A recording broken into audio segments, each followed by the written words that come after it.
Udah ini? Oke, sekarang kita wawancara sama Atta Halilintar. Halo.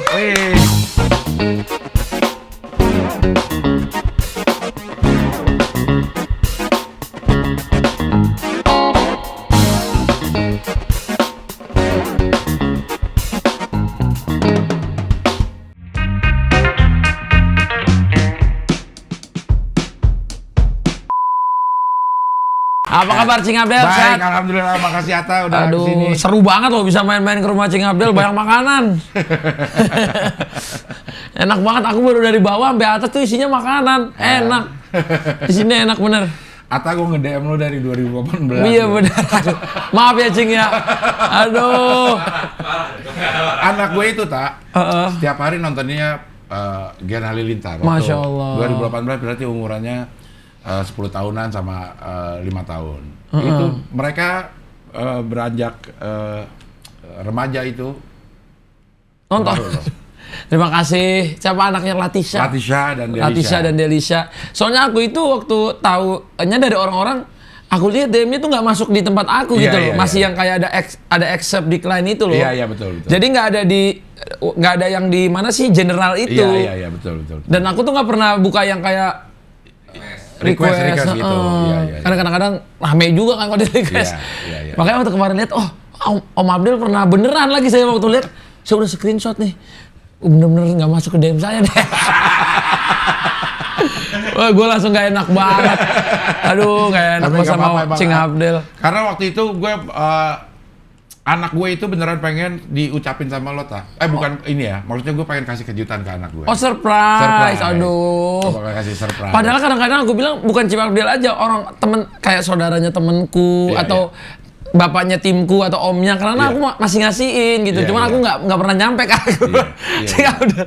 Jadi aku rasa bersalah. Aku bilang aku langsung ke rumah Cing Abdel kapan ya besok. Aku langsung chatting, Cing, kapan aku ke rumah? Cing. Iya. Aduh. Kan itu pernah gue omongin di podcastnya orang gitu ya. Oh iya, benar. Terus fans lo tuh bilang, Atta tuh nggak gitu, Atta itu banyak DM yang mendem gitu. Orangnya nggak sombong, emang nggak. Amin. Aduh, tapi aku tetap ngerasa bersalahnya panjang. Aku tuh orangnya nggak enakan banget sih. Gue akan pelihara rasa itu dia. Aku tuh perasaannya tuh nggak enakannya tuh panjang, makanya kadang-kadang aku itu jadi kayak orang introvert, jadi kayak banyak di rumah. Karena nanti kalau aku keluar, aku ada nggak enakan ya nggak sama orang gitu. Takutnya aku salah sikap ataupun misalnya ada orang minta foto, tapi aku misalnya kelewat jalan nggak kedengeran, itu aku takut ngerasa. Jadi kalau aku lagi di rumah, aku ada kayak gitu nggak ya? Itu aja aku bisa stres sendiri loh, Cing. Lebih dari masalah kerjaan. Mikirin itu Tadi orang ibu itu kenapa ya? Ada yang manggil aku denger nggak ya gitu. Kayak ngerasa gitu loh, Cing. Iya. Jadi kadang-kadang aku bilang, udahlah aku kadang di rumah ya, aku takut di luar ada yang tersakitin gitu loh. Atau kecewa atau gimana. Iya. Tapi kan lo hidup dari masa remaja lah juga udah masuk ke dunia konten ya. Tapi kadang gini kebanyakan orang yang punya ada kayak semi introvertnya gitu atau itu tuh, dia lebih banyak emang pedenya ngomongnya depan kamera. Bukan depan orang banyak. Aku sampai sekarang aja kalau mau naik panggung itu selalu belibet loh, Cing. Sampai sekarang even alhamdulillah dikasih Tuhan banyak job manggung, ngisi acara gitu ya. Tapi tetap belibet banget. Makanya aku sampai nerima job jadi host TV itu aku jarang. Pernah waktu itu nyoba, wow banget sampai acaranya Ramadan gitu ya, live tiap hari. Itu aku belibet dan aku nggak ngerasa itu nggak diri aku, karena aku ngerasa kayak jiwa introvertnya terlalu tinggi. Tapi kalau di rumah tuh kayak ngevlog tuh kan kayak aku cuma sama kamera. Jadi aku nggak nganggep itu ada orang banyak. Selalu gitu di mindsetku. Awalnya tuh gimana sih lo masuk ke dunia awalnya itu tahun berapa tuh, Tak? Sama keluarga sih ya. Enggak, awalnya dulu aku ngedit video futsal itu tahun 2000 berapa ya? 2014, 2013. 2013 mungkin. Awal-awal tuh bikin video, ngedit video yang aku suka aja. Misalnya dulu aku pengen jadi pemain futsal, aku editin buat inspirasiku pas latihan. Ini dia latihan, misalnya kayak Cing Abdel kalau pingpong, kan ada video-video di YouTube tuh. Kita potong-potongin. Ini kalau latihan backhand misalnya, ini kalau latihan forehand. Nah kalau aku gitu, kalau kaki kiri shootnya gini, kanan gini, aku kumpulin sampai banyak, iseng upload ke YouTube. Terus aku lihat skill-skillnya pemain ini ada dulu namanya Ricardinho, Falcao, aku upload. Terus view-nya banyak, aku bilang, lumayan juga. Nah dari situ sih awalnya aku baru bikin channel keluarga dulu. Channel keluarga, terus kayak bikin karena waktu itu kan ibuku tuh bikin buku, jadi aku kayak bantuin beliau nulis segala macam, dan kita jualan buku karena ibu aku tuh suka banget jualan tuh sama bapak, jadi sama-sama jualan. Pas bikin buku tiba-tiba diundang ke TV. Nah habis diundang ke TV yang pertama gara-gara bikin buku itu, baru kita kayaknya harus bikin sesuatu deh. Ini YouTube belum ada nih? Belum ada. Oke. Ayo bikin lagu yuk. Ya. Nah bikin lagu itu karena kita kalau bikin lagu kayaknya belum hits deh, karena kita kan belum ada ya orang tahu siapa. Ya. Yuk kita cover aja di YouTube. Nah itu awalnya. Jadi cover lah Gen Halilintar One Big Family. Ya. Karena waktu itu nyari namanya apa ya? Kan kita semua nama bapak Halilintar, ibunya Geni, jadi Gen Halilintar gitu. Oh gitu. Begitulah awal mulanya. Jadi di YouTube. Di YouTube terus. Ya. Aduh ada motonya yuk Gen Halilintar apa gitu, misalnya kan dulu di TV ada My Trip My Adventure, kita My Family My Team gitu. Jadi awal-awalnya tuh cuman kayak gitu. Karena sebelumnya bikin YouTube bukan buat ada kayak keluarga bikin konten entertainment gitu, enggak, lebih ke ngedit video yang kita suka aja, kayak mau jualan apa, bikin videonya di YouTube, upload gitu. Kalau ngumpulin segitu banyak anggota keluarga untuk bikin satu konten, ribet ya? Ribet banget. Bukan hanya ribet, jangka waktu syutingnya jadi panjang. Misalnya cuman bikin challenge ya atau apa, karena itu orangnya banyak, belum nanti gambarnya ada yang kepotong, orangnya keluar apa gimana. Itu kita misalnya orang syuting sejam bikin bisa 4 jam 5 jam gitu. Karena kita kalau bikin video klip aja itu bisa sampai seminggu gitu, 2 minggu gitu. Karena untuk kan nge-cover satu lagu itu? Satu lagu itu, karena kan kita orangnya banyak. Iya. Terus emang alhamdulillah adik-adikku tuh juga punya jiwa kreatif masing-masing. Iya. Jadi dulu kita itu nggak pakai tim. Jadi kayak ya misalnya aku yang bagian kreatif, yang bantuin ngedit juga. Aku kan dulu ngedit sendiri semua. Nah Sai bagian kamera misalnya. Terus ada yang bagian misalnya nyiapin ini itunya, yang cewek Sajida misalnya kayak gitu-gitu sih. Torik juga. Torik. Kalau Torik dulu apa ya, dia lebih ke cewek. Itu sekarang. Kalau sekarang cewek. Kalau dulu dia sebagai ini sih, waktu aku udah mulai serius di channel sendiri, dia yang ngegantiin aku gitu, kayak bikin jadi direkturnya, bikin ceritanya gitu, bikin shortlistnya. Iya. Kayak produsernya dia lah. Kayak produser gantiin aku, karena kan dia anak cowok tertua kedua. Ketiga baru Sai. Nah, jadi kalau aku udah waktu itu keluar dari rumah, karena aku memang aku anggap kan aku udah harus nanti berkeluarga. Itu aku kabur tuh dari rumah. Kabur dari rumah. Sebenarnya nggak boleh. Nggak boleh. Karena emang mungkin kekhawatiran orang tua juga, nanti anak gue di luar jadi apa, gimana. Tapi emang karena aku udah dari kecil biasa mandiri ya, karena ya udah aku keluar aja, nggak bawa sepeser pun duit. Tapi aku punya basic, misalnya kayak aku udah mulai jualan baju AHA waktu itu, udah mulai jualan apa, aku adalah beberapa juta gitu ya, keluar aja dulu.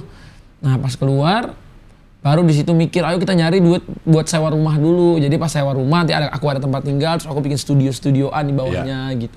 Tapi aku udah nabung dari duit-duit yang aku udah mulai bikin pas sama Gen Halilintar gitu. Itu umur berapa tuh lo memutuskan keluar dari rumah? Kalau keluar dari rumah itu umur berapa ya aku? Belasan atau udah 20-an? Belasan kayaknya. Belasan tahun udah keluar dari rumah?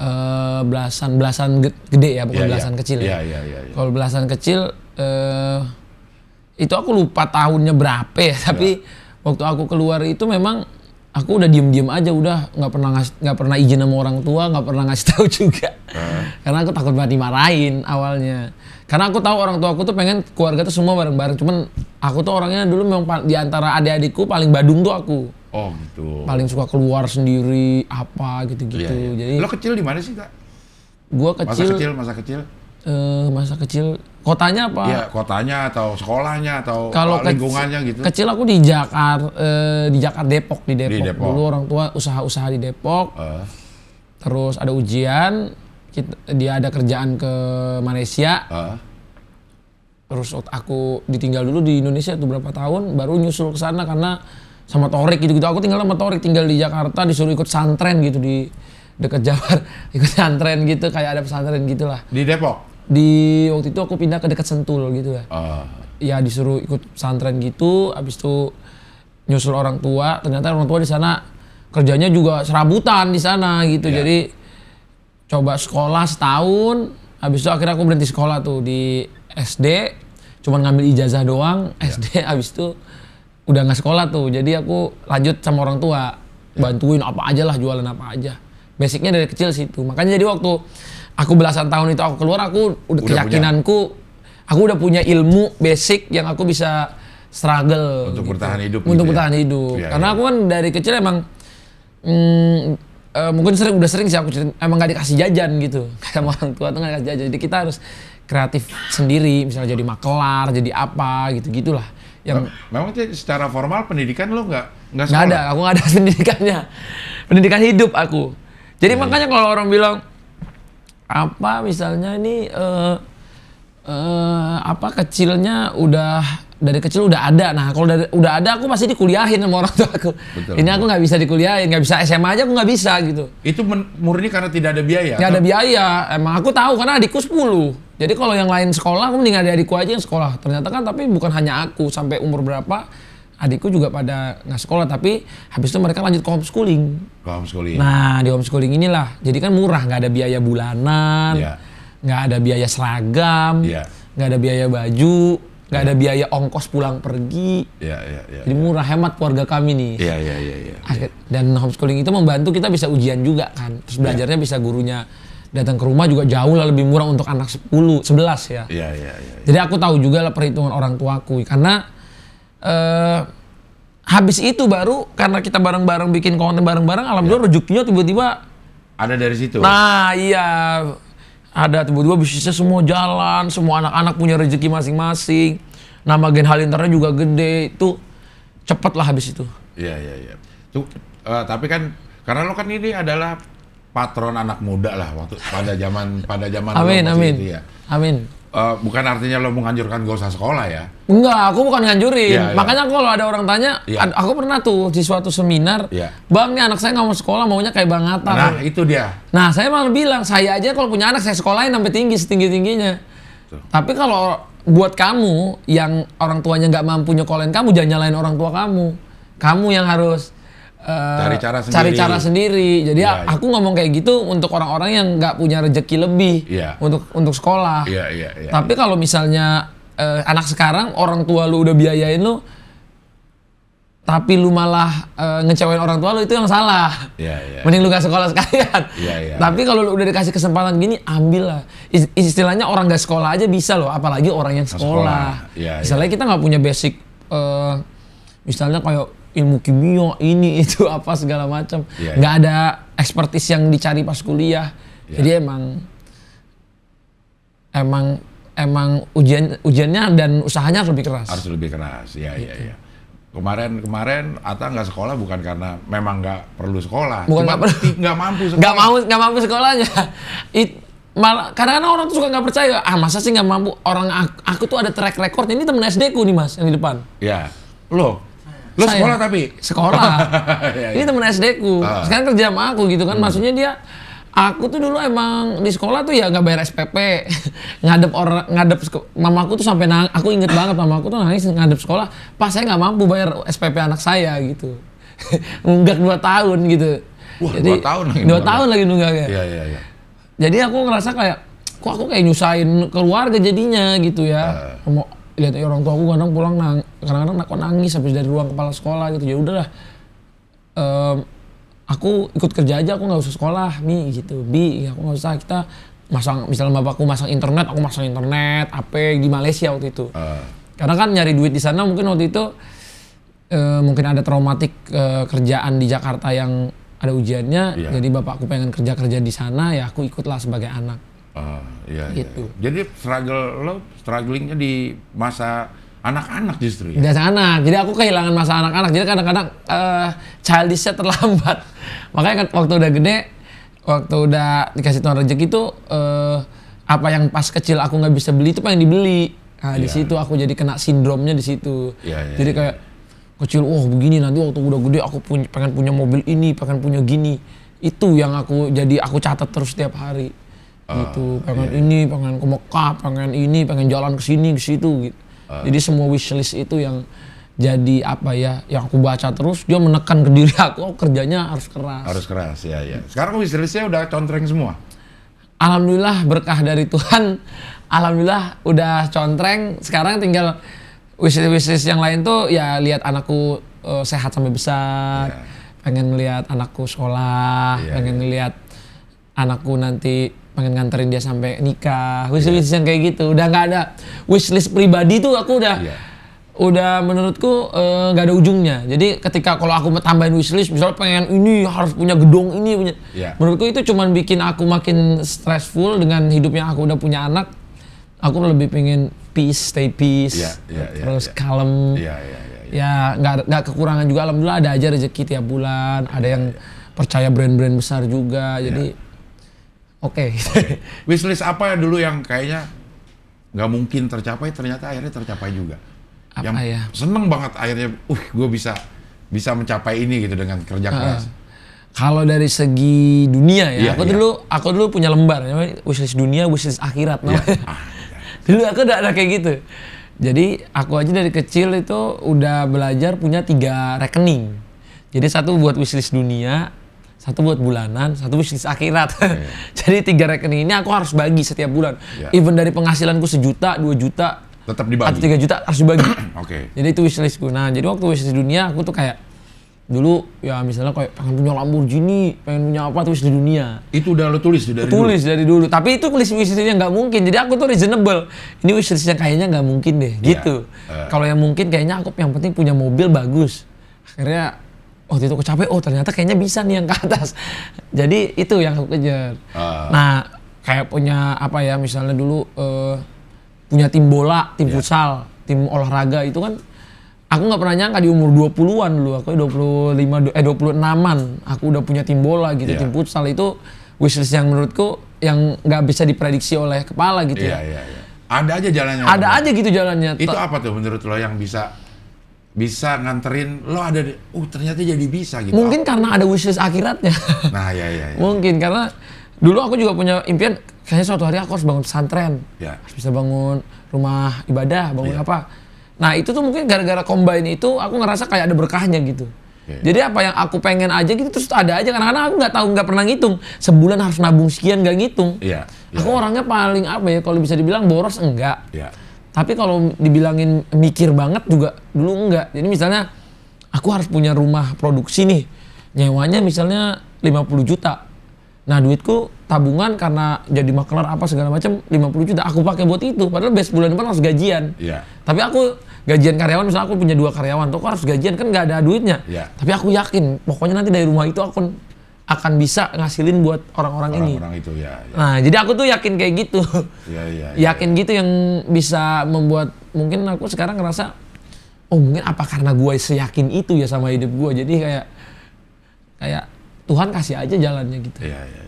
Dan sekarang juga udah wishlistnya udah berbelok ke keluarga sekarang. Keluarga. Sejak nikah atau sejak punya anak punya pandangan hidup yang? Sejak nikah.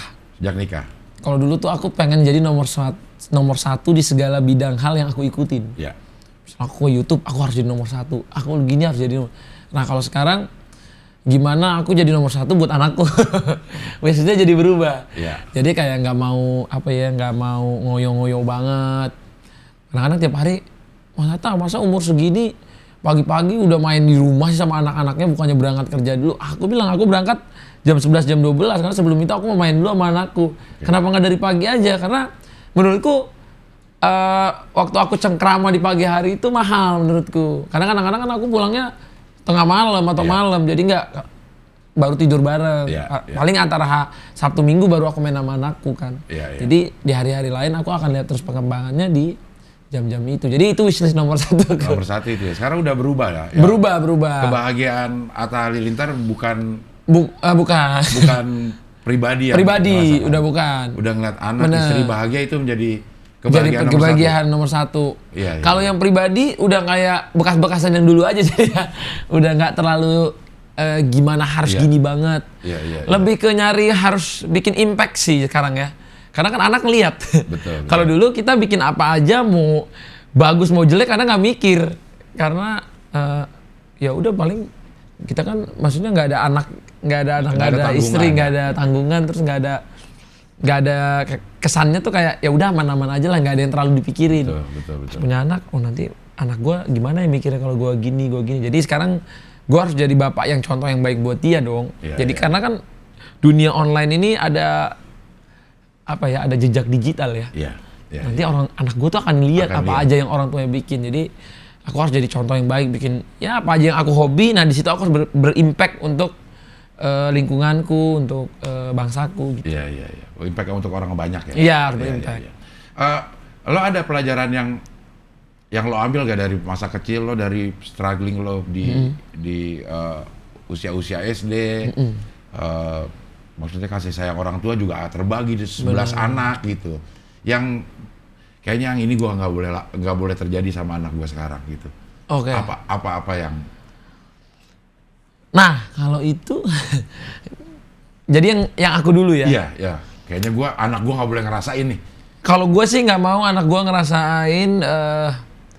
Kadang gue juga nggak mau dia karena punya privilege kan. Anak gue istilahnya dia punya privilege banget ya.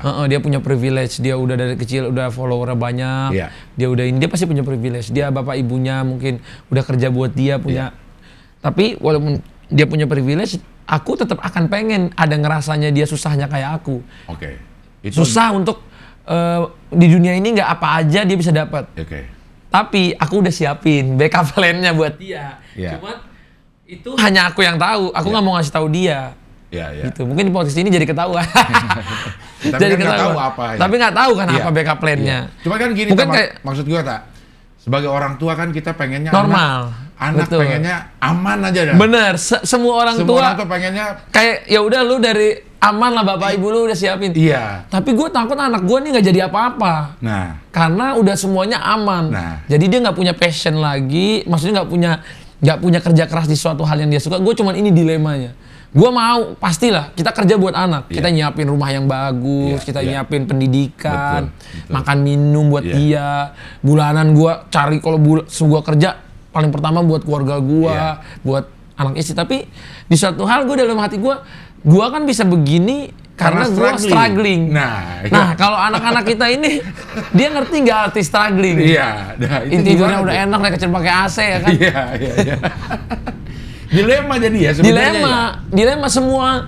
Menurutku semua public figure juga yang punya anak akan menjadi dilema yang sama. Makanya aku pernah lihat ada pengusaha besar Indonesia, bahkan katanya punya bank gitu ya. Anaknya cewek. Tapi pulang pergi kuliah tuh, kuliah ini tanggung semua orang tuanya. Tapi pulang pergi kuliah dia naik angkutan umum. Gitu loh. Naik busway, naik ini. Nah, kenapa orang tuanya gitu? Aku bilang kenapa ya? Ternyata dia pengen didik anaknya itu. Tapi kan nggak tega. Nggak tega. Bener. Gimana ya? Iya, gimana ya?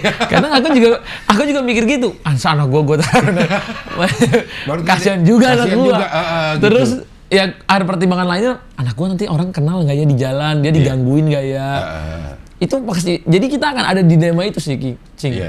Sama kayak anak Cing Abil. Cing dulu kerja pasti buat nyenengin anak dong sekarang. Jadi makanya anak sekarang sekolah bagus, ini bagus. Kan kita kerja dari dulu buat mereka. Sampai kuliah, sampai mereka mau pendidikan setinggi-tingginya. Tapi di satu sisi kita harus ngajarin juga bagaimana hidup ini struggle. Mungkin nanti kalau dia datang ke aku, Pak, aku mau minta iPhone 14. Aku mungkin akan bilang, enggak, kamu harus bikin sesuatu dulu biar kamu bisa dapet ini. Tapi sekolah gitu-gitu kebutuhan dasar mungkin kita penuhi. Itu kan kewajiban orang tua menafkahi anak dan istri. Tapi kalau soal kebutuhan sama kemauan tuh beda loh, Cing. Betul. Kebutuhan itu emang orang bapak kita bertanggung jawab. Tapi kemauan belum tentu semuanya kita harus turutin. Karena kalau kemauannya semua kita turutin, kebutuhan kemauannya udah ada, dia mau ngapain lagi, Cing? Nggak ada ininya, strugglingnya. Misalnya dia mau kemauannya apa? Nyanyi. Kebutuhannya apa? Oh, bapaknya misalnya ngeproduserin dia. Oke, bapak ngeproduserin, tapi kamu serius, kamu latihan dulu. Misal kamu latihan seminggu 3 kali, kamu komitmen dulu sama latihan kamu ini. Kalau papa lihat kamu komitmen mau latihan, kalau latihan aja kita udah bayarin, kan banyak orang tua gitu, udah bayarin piano, bayarin musik, bayarin ini, endingnya nggak jadi penyanyi juga, karena dia ngerasa semua disuapin. sama orang tua. Oh, saya udah suapin kok, orang ngapain gua capek-capek kerja. Tapi kalau orang tuanya misalnya agak keras, bapak nggak akan produserin kamu lagu kalau kamu belum bagus suaranya. Nah, atau bapak nggak akan produserin sampai kamu bisa bikin lagu sendiri, misalnya kayak gitu kan. Jadi aku mencoba menjadi parenting orang tua yang gitu. Harus dibedain mana kemauan, mana kebutuhan. Kebutuhan harus dicukupi. Sebagai orang tua harus provide itu ya. Tapi kemauan nggak semua, misalnya Pak, aku mau mobil ini ya, aku mau jalan ke sini ya. Nah, itu nggak boleh langsung. Oke, nak, tenang, semua bapak ini nggak. Kalau aku nggak akan jadi bapak yang kayak gitu. Nah, ini kan kemauan, misalnya aku mau tas mahal. Kamu ngapain punya tas mahal gini? Emang ini duit kerja dari kamu. Bapak ibu emang nyari duit dulu nggak susah, tiba-tiba bisa punya tas kayak gini. Ya kamu, kalau buat tas, kamu kerja cari sendiri. Tapi kalau tas sekolah bapak kasih, kebutuhan ini. Tapi kalau kamu tasnya saya mau brand ini, brand itu. Nah, pas di umurnya nanti aku akan kasih tahu, kamu harus tahu value. Jadi dia nanti ketika ngelihat orang lain ya dia akan ngerasa bersyukur. Misalnya di jalan lihat orang jualan di pinggir jalan, ini dia ngerasa bersyukur. Oh, ternyata susah ya. Kalau semuanya udah ini, dia akan jadinya nanti, gua gampang dapetin ini. Kenapa orang keringetan sampai jualan koran, jualan ini, kerja tiap hari, bangun pagi. Nah, gue pengen tetap ada nilai-nilai itunya sih. Biar sekarang anak lu umur berapa? Sekarang masih kecil, masih dimanjain. Nanti ketemu umur ya 7 tahun ke atas lah. Udah 7 tahun ke atas itu baru diingetin. Kita masih harus sayanginya, kan katanya dalam Islam gitu. Sebelum umur 7 tahun manja-manjain anak kamu karena dia butuh kasih sayang bapaknya. 7 sampai 12 selalu ada lah buat dia. Di momen-momennya dia. Kemarin itu gue baru dengar itu dari Ustadz Suki. Oh iya. Mengenai parenting. Minum ya? Iya, silakan. Parenting di Islam. Katanya 0 sampai 7 kita itu harus lakukan anak kita sebagai raja. Betul kita kan? Kita turutin semua kemauannya supaya mereka merasakan kasih sayang. Betul. Tahu orang tuanya itu segitu sayangnya. 7 sampai 14 kita perlakukan anak kita sebagai tawanan istilahnya. Tawanan, tuh bahasa keren juga. Sebagai tawanan. Lo harus provide makanan dia tetap. Tapi gerakan dia harus lo awasi. Iya, karena disitulah dia akan jadi karakternya kayak apa. Betul. Jadi kalau katanya tawaran perang kan kita tahan, hidupnya kita jamin, tapi gerakan kita batasi. Lo boleh ini, boleh itu, boleh ini. Tapi karena nggak semua juga boleh, karena mereka masih kecil. Nah, 14 sampai 21 katanya, itu jadikan anak sebagai teman. Teman, betul. Diskusi, mulai dengerin apa maunya dia. Iya. Ada bentrok sama prinsip kita, harus ada diskusi. Nggak boleh. Pokoknya harus ini, pokoknya harus itu. Udah nggak boleh. Tapi sebagai orang tua kan naluri. Nih, gue bisa begini karena didikan gue dari kecil. Iya. Jadi lo harus ikutin. Nah, itu tuh yang agak susah. Itu yang susah karena istilahnya kalau sekarang ini kan baru ajarannya dan teorinya. Betul. Aku juga ini baru yang aku omongin baru karena aku nyerap ajaran Islam itu sama teorinya. Betul. Tapi nanti pelaksanaan di lapangan. Belum ngelihat muka anaknya. Pak, masa aku nggak bisa kayak temenku kayak gini? Bapaknya akan. Karena kita ngerasa bapak itu yang akan melindungi anak kita, yang akan kayak ya udah dia cuma bisa mengadu ke kita. Jadi kita kayak kasih apa aja, itu pasti. Cuman aku akan mencoba melawan itu supaya anakku ini punya rasa bersyukur yang kuat. Itu sih. Bukan buat nyusahin dia, bukan. Karena ternyata katanya kalau orang tua benar-benar sayang sama anaknya, kamu harus bisa mendidik dia sebaik mungkin, bukan menuruti dia semau dia, tapi harus mendidik dia sebaik mungkin. Itu karena kita sayang sama dia. Kayak mendidik anak itu memang serba salah. Di buku kita bisa baca apa aja lah. Bisa baca tentang apa aja. Sama kalau kita olahraga lah. Benar. Lo bisa cari referensi. Bisa. Di buku, lihat YouTube. Tapi begitu main, nggak. Kalau dipelajari semua bisa. Tapi begitu main nggak. Nah, parenting juga menurut gua kayak gitu tuh. Iya, benar. Experience. Ini bisa kalau ada anak kayak begini lo harus melakukan itu. Cuma kan kita nggak sesuai. Kan yang dibikin di buku juga belum tentu sama situasinya sama keluarga orang, kan beda-beda. Baru tadi kita ngeliat anak kita udah pengen gitu ya. Aku aja baru ngeliat anakku keluar air mata dikit nangis. Dimarahin sama ibunya aja aku bisa nangis. Aku bilang, kenapa gue nangis? Ngeliatnya aja nangis. Kenapa ya lihat anak gue misalnya habis dimarahin mamanya nangis. Padahal umur segitu aku udah nangis. Gimana nanti udah gede nangis sama aku ya? Tambah nangis. Itu akan jadi dilema, tapi aku ngerasa karena agama itu kan panduan hidup ya. Iya. Ketika lihat tadi yang Ustadz Subki bilang tadi ya, itu aku pernah dengar juga dari ustadz-ustadz lain, emang begitu dalam Islam supaya anak itu tahu arahnya. Iya. Karena aku pernah lihat juga, ini aku nggak ngomongin namanya ya, bukan mau ngomongin orang ya. Aku ngelihat ada seorang anak, ya orang penting juga ya. Nah dia ini kayak dari kecil apa aja diturutin, mau mobil, mau apa, mau nggak sekolah, mau apa diturutin. Tapi aku pernah lihat di depan aku sendiri ngomong ke orang tuanya ya kayak ANJ, BAB, I, gitu ngomong ke depan orang tuanya. Aku pernah lihat sendiri. Oh begini jadinya kalau semuanya diturutin. Iya. Kayak semua diturutin, udah punya rumah, punya ini, punya. Bukan berarti Sarah ya. Aku ada lihat juga anak yang udah disiapin orang tua semua, tapi attitude-nya bagus. Ada yang sekolahnya bagus, ilmu hidupnya bagus. Ada juga. Nah jadi kadang itu ada rahasianya di orang tua yang masing-masing. Iya. Karena aku udah ngelihat itu, jadi aku ngerasa, oh nanti kalau aku punya anak, nggak semua yang anak mau, aku harus. Karena anak lo itu privilege-nya dari segala arah. Bapaknya privilege, emaknya privilege, neneknya privilege. Iya, dia punya blessing yang tinggi banget hidup dia. Jadi dia dari keluarga kanan, keluarga kiri. Kakek neneknya 6. Istilahnya kalau hidup dia kayaknya aman sampai tua dia aman. Kakek neneknya 6. Terus kakek neneknya semua kerja. Iya. Sampai sekarang lagi. Iya. 2 pejabat lagi ya. Om tantenya juga aman semua. Alhamdulillah. Jadi nah itu yang nanti aku harus didik dia tuh nggak boleh semuanya aman. Karena aku lihat juga ada anak orang kaya yang bagus-bagus ya, kayak aku lihat kayak Putri Tanjung, kayak teman-temanku tuh anak-anak orang ada ya, tapi kayak aku ngeliat dia cara dia berbicara, cara dia ngomong. Aku lihat ada siapa lagi ya, dia benar-benar anak konglomerat tapi punya attitude gitu ya, kayak aku anaknya Pak Haritanu tuh, Valencia Tanu. Dia aku lihat ini anak orang kaya tapi dia mau kerja gitu, mau kerja di tempat bapaknya setiap hari, mau dedikasi juga buat bikin sesuatu buat masa depannya dia. Nah aku pengen anakku tuh ada privilege tapi dia tetap apa ya, tetap struggle gitu. Strugglingnya harus ada. Ya. Di hidup lo juga kan mulai dari yang remaja yang lo cerita tadi itu bersentuhan sama dunia konten, dunia online. Betul. Orang-orang komen seenak-enaknya aja. Itu lo gimana nge-handle gitu sih, Tak? Kalau nge-handle sih itu kayaknya akan menjadi makanan kita ya. Karena kan kalau zaman dulu orang mungkin nonton TV ya, itu kan nggak bisa kalau dia komen tuh dia di belakang layar, nggak ada tulisannya. Jadi misalnya ada gosip selebriti ini sama ini zaman dulu ya, kalau kita misalnya ada nggak suka, paling sesama ibu-ibu atau sesama teman-teman, wah parah tuh dia begini. Kita cuma ngomongnya sampai di situ doang gitu ya. Kalau sekarang ngomongnya tuh udah nggak di apa ya, nggak difilter. Nggak difilter. Ngomongnya asal-asalan. Iya.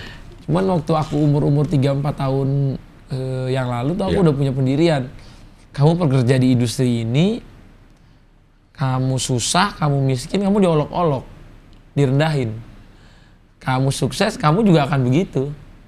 Jadi mendingan diolok-olok pas kita lagi sukses. Sukses, apalagi pas lagi kita lagi jatuh gitu. Mendingan kita lagi sukses. Karena emang aku udah punya pandangan gitu. Kamu susah aja, bukan berarti kita susah atau kita nggak terkenal itu nggak diolok-olok ya. Cuman karena kita terpapar lebih banyak sama orang, jadi kita akan menerima komen lebih banyak. Tapi kalau kita nggak terpapar juga, tetap akan orang olok juga. Orang dulu aku ngerasa, oh ini anak nggak ini nih. Oh yang bajunya kotor itu ya, karena misalnya bajunya kan juga belinya di tempat second misalnya, nggak kayak yang lain putih misalnya. Terus kayak ya udah kayak tetap aja kita digituin gitu. Ada semua tempat pasti ada kemungkinan kita diolok-olok. Jadi mendingan kita nyari peacefulnya sih di hidup kita, ketenangan kita di mana. Lalu dapetin ketenangan di mana sekarang? Di mana ya? Di keluarga sih. Di keluarga. Pulang ke rumah, keluarga inti ya. Anak istri itu ketenangan sih. Mati. Gue. Punya aku nggak kan Mas? Aman. Oke lanjut. Jadi anak istri yang bikin tenang? Anak istri bikin tenang, terus doa itu bikin tenang juga. Walaupun itu classy ya, tapi kalau doa tenang. Karena di dunia ini semua hal bisa bikin kita nggak tenang. Ke kantor bisa nggak tenang. Punya duit bukan berarti tenang. Yeah. Punya usaha tuh bukan berarti tenang. Bisa jadi usaha tiba-tiba Tuhan waktu itu 3-4 bulan dikasih untung bagus. Yeah. Tahu-tahu bulan-bulan kelima bisa ngabisin untung yang 4 bulan kemarin. Yeah. Bisa ngerugiin. Yeah. Bisa ngambil untung-untung bahkan modalnya. Nah, akan selalu ada perasaan kayak gitu sih, tapi jadi kalau cuman berhadapan dengan mean comment, menurutku banyak ujian-ujian lain yang harus dipikirin. Iya. Kecuali misalnya kenanya ke anak, ke istri. Karena sorry gue potong, kemarin itu ada satu postingan yang gue baca. Walaupun lo berusaha setenang mungkin di caption, tapi terasa emosinya yang anak. Oh iya, kalau itu iya. Kalau anak gue nggak bisa cuman anak doang. Kalau selain itu mau diri gue dari dulu kayaknya ada aja pasti yang ada yang mungkin jelekin gue, nyari subscriber, sama nyari apa, nyari follower. Tapi kalau buat anak sih menurut gue udah nggak lucu jadinya. Karena kan dia nggak salah apa-apa, dia masih bayi. Terus yang dihina fisik, dia aja belum ngelakuin hal buruk gitu loh. Kecuali nih anak gue misalnya udah gede dia ngebunuh orang misalnya. Amit-amit ya, maksudnya terjadi kayak gitu.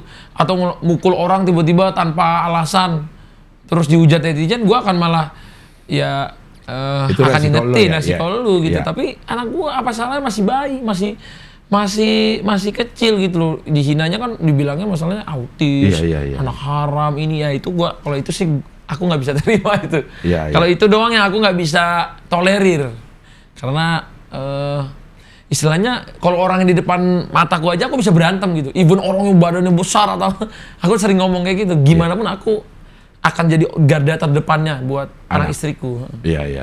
Nah itu satu-satunya yang lo respon atau udah beberapa sih ya. Udah beberapa kali ya. Aku respon karena berkaitan kayak gitu juga. Waktu itu istriku hamil, dia sampai hampir baby blues gara-gara diomongin kayak gitu ya. Karena sebenarnya Aurel basically itu perempuan yang kuat banget dan nggak peduli omongan orang juga. Tapi ketika dia hamil dikatain janinnya, dia juga nggak terima, dan itu sikap manusiawi seorang ibu juga. Pasti ya. Gitu, makanya kalau di hutan ibu itu melawan singa sama macan aja bisa. Berani, ya. Kalau dia udah di hutan, kan demi anaknya, demi darah dagingnya. Jadi menurutku ketika anak digituin, kita harus jadi lebih macan dari macan. Iya. Gitu. Sama juga pasti Cing Abdul juga gitu, normally. Iya, semua orang tua kayaknya. Semua orang tua kan gitu. Orang tua. Malah aneh orang tua kalau anaknya dianiaya, bapaknya datang santai, udah aniaya anak saya, maksudnya gitu. Iya. Kan gak mungkin. Itu aneh ya. Jadi kalau nggak emosi itu aneh. Iya. Itu aneh. Iya. Tapi ada yang sampai lo laporin nggak segala macam untuk efek jerah aja nih? Sih udah beberapa kali, udah ada yang baju oranye juga. Udah ada juga, tapi kan prosesnya memang panjang, tapi waktu itu karena buat efek jerah udah ada juga gitu. Jadi memang nggak pernah tega sih ngebaju orenin orang, nggak pernah tega. Iya betul. Udah berapa kali juga kita maafin, tapi mungkin karena dimaafin jadi berlaku terus. Jadi sometimes perlu ya. Perlu sekali-sekali untuk menjaga ya, bukan buat saya doang sih, semua keluarga di Indonesia. Kalau anak-anak bayi, anak kecil itu kan kadang-kadang dia ngomong juga iseng gitu loh, cuman buat mungkin dia punya masalah di rumah atau apa gitu. Itu biasanya yang begitu lo respon yang kayak gitu-gitu, orangnya kayak gimana sih, Ta? Yang komen-komen kayak begitu bisa ada ininya gak? Kalau udah ngelihat datanya ya, aku kan pernah datain juga, pernah ketemu, kan semua komen tuh ada IP-nya ya. Jadi semua orang tuh sebenarnya bisa dicari gitu ya. Kita tahu profil atau segala macam, walaupun dia pakai fake akun ya. Ya kebanyakan sih nggak punya kerjaan. Cuman yang unik kemarin tuh punya kerjaan. Punya kerjaannya mulia lagi kerjaannya. Maksudnya aneh aja buat aku, mulia gitu kerjaannya, kok bisa kayak gitu. Jadi apa yang diajarin di tempat dia bekerja gitu itu yang menurutku perlu pelajaran lebih, karena kan masa kayak gitu bisa lolos klarifikasi menjadi pengajar gitu. Itu sih bahaya buat anak yang diajarin. Iya, bahaya buat anak yang diajar, diapain tuh anak yang lain gitu. Itu aku lebih itu terheran-herannya di situ. Nah sekarang sama yang 11 adik kakak lo, gimana ininya? Kok interaksinya tuh ada arisan? udah nggak ada tawuran sih sekarang. Karena dulu kita kalau ribut tuh rame-ramean, berisik banget. Iya. Oh sekarang ya lebih mendoakan sama lain kan aku juga udah punya keluarga kan. Iya. Nanti mereka juga akan punya keluarga, Torik akan punya keluarga, adik-adikku juga akan punya keluarga. Jadi udah tahu posisi masing-masing gitu. Iya. Tapi semua kita kemarin ketemu bareng-bareng, makan bareng-bareng, semuanya berjalan. Alhamdulillah silaturahminya baik-baik semua. Iya. Ada waktu khusus rutin yang sebulan sekali kita ketemu ber-11, ber-13 kalau gitu. Mestinya ada, cuma kadang-kadang kan kalau yang keluargaku kan kalau yang dari Gen Halilintar itu banyak waktunya di luar. Suka keluar kota, suka keluar luar negeri. Suka mereka tuh lebih ke traveling family sih. Iya. Ini siapa aja yang berangkat kalau ini nih di ini sekarang? Semua berangkat kecuali Atta dan Torik. Torik kenapa? Torik tuh dia Torik tuh orang yang kayak ngikut. Ya? Torik tuh adek yang ngikutin aku banget. Oke. Gerak-geriknya. Coba deh kalau ngelihat Torik pasti orang akan ngerasa itu ngelihat gerak-geriknya Atta gitu. Iya. Walaupun aku selalu bilang, Lik, kamu jangan ikut-ikut banget. Aku juga, kamu jadi diri kamu sendiri gitu. Iya. Tapi aku ngerasa emang dia misalnya karena dia waktu keluar dari keluarga juga masuk manajemen aku kan. Jadi pas keluar dari keluarga masuk manajemen aku, jadi aku juga yang ngarahin. Jadi emang salah juga aku. Jadi dari keluarga masuk manajemen aku. Tapi aku bangga sih sama dia sekarang, dia udah lebih dewasa, lebih progresnya habis dari keluar itu, maksudnya ya namanya umur segitu ke anak-anakannya tetap tinggi karena dia kelahiran 99 2000 kan masih bocil lah. Iya. Tapi sekarang sikapnya lebih dewasa, omongannya juga dewasa, pinter juga gitu ya. Selama berapa tahun ini aku lihat progresnya bagus banget lah. Dia udah bikin banyak hal yang dulu menurutku nggak bisa, dia sekarang bisa. Iya. Terus sekarang juga dia ikut sama aku di e-sport. Aku juga banyak amanahin dia segala macam hal. Tinggal dia harus lebih gerakan-gerakannya mungkin lebih, nanti aku akan selalu pantau juga lah, jangan sampai salah-salah ini kan, karena kan kalau udah sampai dia posisi yang sekarang pasti namanya anak muda ada gamangnya. Betul. Ada sindromnya, star sindromnya, ada apa itu akan semua manusiawi itu akan ada. Iya. Itu akan ada. Jadi kita harus mungkin yang pernah aku alami apa buruknya apa baiknya aku akan kasih tahu ke dia. Iya. Supaya dia jadi pribadi yang lebih baik lagi. Tapi kalau sekarang overall udah banyak perkembangan yang menurutku di luar prediksiku. Udah jauh lebih baik. Jauh lebih di atas ekspektasi lo. Di atas ekspektasi dari semua tindakan, gerak-gerik. Terus kemampuan dia dalam bersosialisasi, nyari rezeki juga. Iya. Di dunia-dunia yang kita jalanin, memang kayaknya termasuk hal yang berbahaya itu star syndrome ya. Betul. Kayaknya hampir semua yang ada di dunia ini pasti kena star syndrome. Kena. Itu walaupun misalnya 10% tapi kena. Iya. Pasti gak mungkin kalau orang bilang, aku gak pernah tuh star syndrome. Kan menurutku itu gak mungkin. Gak mungkin. Apalagi kita yang basicnya dari orang susah. Iya. Atau orang yang gak punya suatu hal. Pasti ada tuh pengen buktiin ke orang lain. Pengen kasih tahu ke orang kalau kita bisa gini, gini. Iya. Ternyata kan kalau di agama kita, hal yang paling nggak diperlukan itu adalah membuktikan perkataan manusia. Iya. Setelah aku belajar nih sama Ustadz ya. Iya. Katanya ngapain manusia dibuktiin? Dia ngomong pengen kamu buktiin, pas dibuktiin pun dia tetap akan ngomong buruk tentang kamu. Jadi istilahnya orang yang nggak suka sama kamu, dia akan selalu nggak suka sama kamu. Orang yang suka sama kamu, dia nggak perlu pembuktian buat dia biar suka sama kamu. Iya. Jadi aku akan stick to the prinsip kayak gitu sih. Kayak gitu ya. Karena memang star syndrome itu, maksudnya kita nggak kepengen sebenarnya, tapi lingkungan yang membentuk. Artinya misalnya lo datang ke satu tempat nih, semua udah ngelayanin lo. Kostumnya dikasih, ininya dilayanin. Kadang kan seperti itu lama-lama nambah. Bener, karena lingkungan yang jahatin lu tuh bisa jadi kita star syndrome juga. Lo misalnya dulu Cing Abdul misalnya masih muda, lu tuh miskin ya, nggak punya ini, nggak punya itu. Nah, ketika kita punya star syndrome kita naik karena nih orang nih pernah ngomongin gua. Nah, gitu. Nah, iya. Jadi terjadi itu star syndrome. Termasuk aku pernah di fase itu. Jadi di tahun-tahun ke berapa itu, Mak? Ya mungkin 4 tahun lalu ya, jauh-jauh sebelum nikah ya. Jadi ketika aku pertama rezekinya alhamdulillah bagus, dulu aku tuh punya prinsip gini, sombong sama orang sombong sama dengan sedekah. Sedekah, ya. Jadi dulu tuh ketika ketemu orang sombong, sombongin lagi gitu.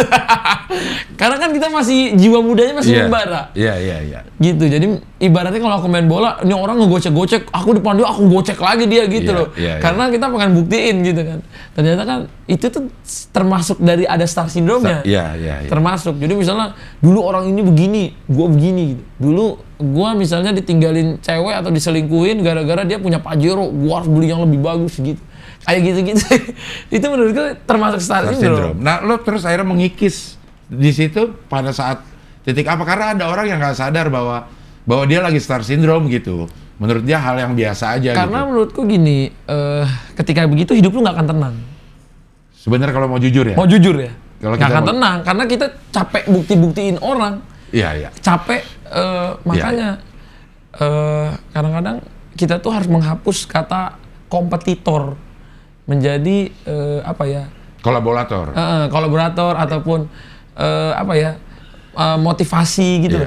Bukan karena kan segala hal, karena kita punya obsesi kayak gitu, itu akan muncul terus. Punya sindrom itu nggak bagus loh, karena kita kayak ngeliat orang, gua harus juga nih, gua harus. Itu nggak baik. Iya. Itu nggak baik. Karena untuk menjadi bekerja yang terbaik itu harus. Tapi untuk kamu ngerasa diri kamu ini harus menjadi yang lebih dari semua orang, itu menurutku nggak kelar-kelar juga ya? Nggak akan kelar-kelar. Dan itu jiwa nggak tenang? Jiwa nggak tenang. Nggak ada ujungnya. Lu bangun tidur aja lu udah capek.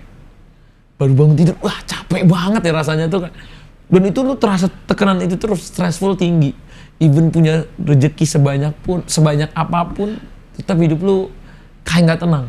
Gamang, gundah gulana. Itu lo rasain 4-5 tahun yang lalu? Iya, gemeteran. Aku pernah cerita sama Ustadz. Gemeteran, aku kayak nggak bisa nggak balik kayak dulu lagi, nggak mau ada aja, ada gosip, ada ini. Kita hidupnya nggak tenang, karena kita nggak punya peacefulnya ya, kita hura-hura aja gitu. Iya. Tapi itu terjadi sama semua orang normally, karena semua orang pasti ingin membuktikan. Iya. Bukan hanya di Indonesia, di seluruh dunia. Iya. Karena kalau istilahnya dulu kita nggak, istilahnya nih makanan aja nih, dulu kita nggak bisa makan nih, ketika kita punya makan pasti kita posting. Itu udah part of it. Iya. Kita pasti posting karena kita ngerasa, ya Allah dulu gua nggak bersyukur tuh harus, tapi kadang-kadang sindrom itu another level, dia agak-agak ada terlalu pengen buktiinnya tuh jadi agak ngeselin ya. Iya, benar. Ada kayak gitu. Kita bisa ngerasain mana yang kita lagi bersyukur. Betul. Dan diri kita sendiri yang tahu. Iya. Orang bisa juga orang bilang bersyukur itu sombong, bisa. Tapi kadang bersyukur sama kita nggak pengen buktiin sesuatu tuh tipis ya. Kita sebenarnya kita ngerasa ya. Ngerasa. Cuman itu Iya. ada di mana ya? Ada di bawah sadar kita tahu. Iya. Dan itu penting sih untuk generasi berikutnya, kita harus tahu kondisi diri kita. Iya. Cukup bahaya kalau itu akhirnya menjadi kebiasaan ya. Pencapaian kita orang lain harus tahu. Itu berbahaya juga. Berbahaya. Karena dulu benar-benar aku senang banget pencapaian semua, biar orang semua bang. Iya. Sekarang ya udahlah, kalau ada ya alhamdulillah, kalau nggak kesel juga gitu. Kalau dulu kalau nggak pencapaian, orang lain pencapaian, kesel. Iya. Walaupun keselnya itu kemotivasi ya. Aku nggak pernah jelekin orang. Cuman menurutku perasaan itu aja itu nggak bagus. Iya. Nggak bagus. Ini artinya lo progres dunia, progres akhirat. Apa ya namanya? Grafiknya tuh meningkat sekarang. Oke. Harus belajar, masih belajar. Iya. Masih banyak belajar. Kita harus terus belajar sih. Tapi menurut lo udah ada di track yang ideal belum nih sekarang? Kayaknya yang bisa tahu kita ini di track ideal ini kadang-kadang diri kita sendiri nggak bisa nilai sih. Iya nggak sih, kayak yang bisa nilai itu malah orang-orang terdekat kita yang ngerasa perubahan kita mungkin.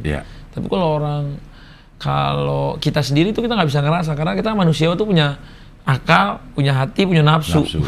Jadi ini akan selalu bergejolak nggak sih? Akal mikir terus, hati kita bisa ngerasain perasaan sedih orang. Kadang kita juga yang sedih. Satu lagi nafsu ini nggak akan hilang. Dan manusia hidup tanpa nafsu juga nggak boleh. Nggak boleh. Kalau nggak dia nggak mau ngapa-ngapain, tidur aja.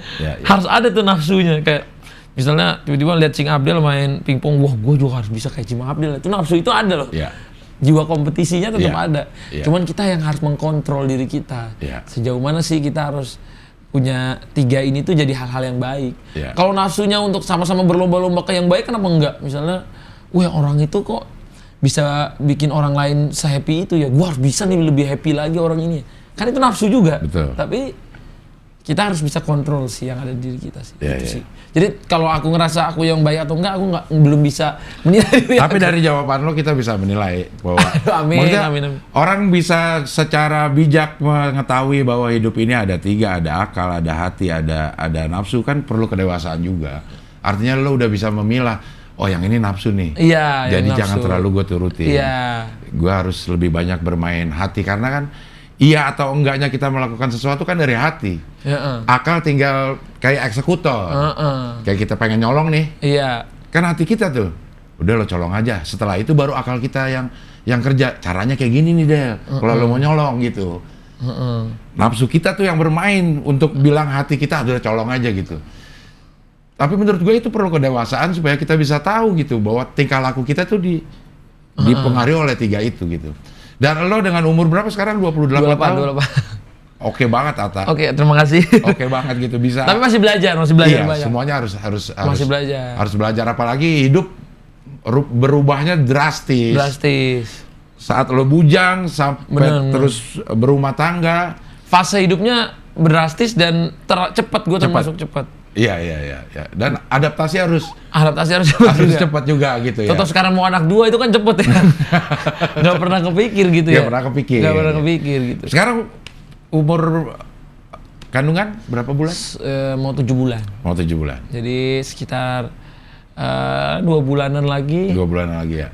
Jadi aku kadang-kadang diajak ini apa acara apa. Aku lagi mau ini istriku lahiran gitu. Jadi aku kadang-kadang kayak happy kerja belakang layar gitu loh, Cing. Iya. Lebih suka meeting, ngonsepin program buat brand. Terus kayak nanti kita mau bikin konsernya Mimi Krisdayanti tanggal 5 Agustus. Oh, udah banyak tuh ininya tuh. Gua di Ratu Plaza lihat tuh di apa namanya di LED. Iya, alhamdulillah. Makanya jadi kadang-kadang lebih suka sekarang produksiin orang, nge-build something yang orang nggak harus aku terus gitu. Kalau dulu tuh apa aja aku. Kalau sekarang kayak aku bikin manajemen, ada anak dari mana yang dia punya bakat, punya kemauan, dari awalnya masih dia gitu-gitu aja, terus punya rumah, punya mobil gitu. Di manajemenku, aku senang tuh lihat, ya? itu jadi sekarang tuh achievement buat aku jadinya. Iya, membuat orang lain bahagia tuh, achievement tersendiri. Kok dia bisa improve di hidup dia dengan join di tempat manajemenku, itu achievement buat aku. Jadi kayak, wah itu udah kebahagiaan banget tuh, sukses story buat aku. Jadi nggak harus all about me gitu, all about siapa yang di dekatku, siapa orang-orang yang bisa kita improve gitu. Iya. Oke, Atta Halilintar, terima kasih. Terima kasih, Cing Abdel. Sudah hadir di sini, luar biasa. Pembicaraannya sangat penuh makna ini. Amin. Soalnya Cing Abdelnya juga nanya pinter. Ngolekin dari tadi. Ayo bener-bener host TV gitu ya. harus bisa mainin kapan harus ini, kapan down, kapan up. Bisa aja. Sehat terus ya, Atta ya. Sehat terus. Salam sama anak sama istri. Sama salam buat keluarga. Sehat selalu. Maaf ya Cing yang waktu itu. Aku nggak enggak apa-apa. Gue jadi nggak enak, gue bercanda lagi. Gue bercanda. Iya, gue tapi tetap rasanya harus minta maaf nih, gue harus datang. Kayak aku di depan kamera juga minta maaf. Waktu itu gue nggak ketemu siapa yang harus gue hubungin untuk langsung ke lo, Tan. Oh iya. Banyak kok yang nggak jawab, terus habis itu gue cari orang yang bisa langsung gitu. Gitu. Cuman waktu itu gue belum ketemu orang yang ada irisannya nih, kenal sama lo, kenal sama gue. Oke. Ya jadi gitu doang. Siap, mungkin untuk membayar. Lo ucapin semangat ya, semangat buat Latisa dan Delisha. Untuk Latisa dan Delisha, maaf ini baru ucapannya telat, tapi kapanpun ulang tahun kamu, happy birthday. Selamat ulang tahun, selamat panjang umur. Selalu jadi anak kebanggaannya Bapak Abdel. Semoga papamu yang udah kerja, aku tadi papahnya juga udah cerita sama aku, hampir 30 tahun di industri. Dan goalsnya dia untuk bahagian keluarganya, untuk bahagian kalian berdua. Semoga nanti udah gede juga kalian bisa berbakti sama bapakmu, karena ini doaku buat anakku juga. Iya. Karena orang tua tuh akan pengen selalu anaknya nanti di masa tua dia yang ada buat kita. Katanya kalau anak cewek tuh udah 2 bro, masa tua kita tenang, karena ada yang jagain kita terus. Amin. Jadi untuk Delisha dan Latisha semoga jadi anak soleha, pinter, karirnya bagus, apapun yang mau dikerjakan, mau di dunia hiburan, mau di dunia konvensional, mau pedagang, terserah kamu, pokoknya do it, nggak usah karena siapa-siapapun, tapi karena diri kamu sendiri, karena orang tua kamu, karena keluarga kamu ya. Semangat terus. Amin. Terima kasih. Terima kasih ya Tunur. Iya, oke, sampai ketemu lagi di Wawancara dengan tamu berikutnya. Mantap.